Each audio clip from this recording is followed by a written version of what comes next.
প্ৰাক্তন BLT সদস্য 442 গৰাকী ব্যক্তিক আমি 2 লাখ টকাকৈ তেওঁলোকৰ আত্মসংস্থাপনৰ কাৰণে আৰ্থিক সাহায্য প্ৰদান কৰিছোঁ।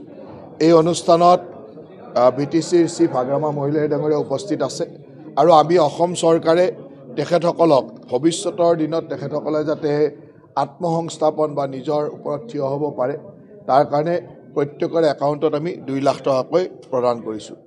আমাৰ মাননীয় মুখ্যমন্ত্ৰী ডাঙৰীয়াৰ নেতৃত্বত যোৱা 4.5 বছৰত বহুকেইখন শান্তি চুক্তিকে আদি কৰি অসমৰ প্ৰতিটো সহস্ৰ সংগ্ৰামৰ লগত আলোচনা কৰি এক সমাধানৰ সূত্ৰৰ ব্যৱস্থালৈ আমি আগবাঢ়িছোঁ।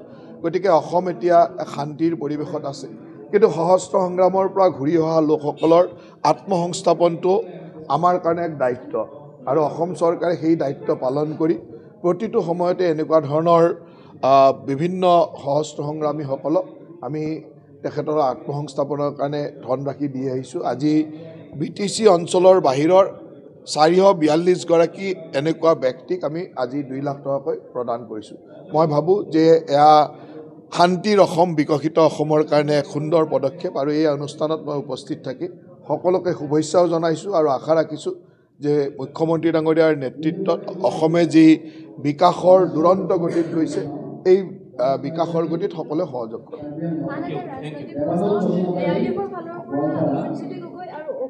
এতিয়া গোটেই পৰিৱেশটোৱে হ'ল যে এফালে ভাৰতীয় জনতা পাৰ্টি আৰু মিত্ৰ দলৰ সমৰ্থকসকল, আনফালে আমাৰ বিৰোধীত থকা ব্যক্তিসকল। এই বিৰোধীত থকা ব্যক্তিসকল হ'ল মিয়াসকল। তাক বাদ দিতো আমাৰ সকলো মানুহ আমাৰ লগত আছে।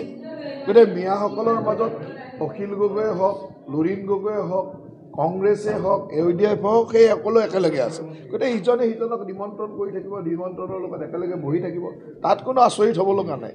এইটো কাৰণ অসমত এফালে গোটেই ভাৰতবৰ্ষৰ যিসকল মানে প্ৰকৃত খিলঞ্জীয়া মানুহ যোনে অসমখনক উন্নয়ন বিচাৰে তেওঁলোক আমাৰ লগত আছে। ভাৰতখনৰ উন্নয়ন বিচাৰে তেওঁলোক আমাৰ লগত আছে। যোনে অসমখনক আগ্ৰাসন কৰিব বিচাৰে তেওঁলোক কংগ্ৰেছৰ লগত আছে, তেওঁলোক AUDFৰ লগত আছে, তেওঁলোক ৰাইজৰ দলৰ লগত আছে, তেওঁলোক AJPৰ লগত আছে।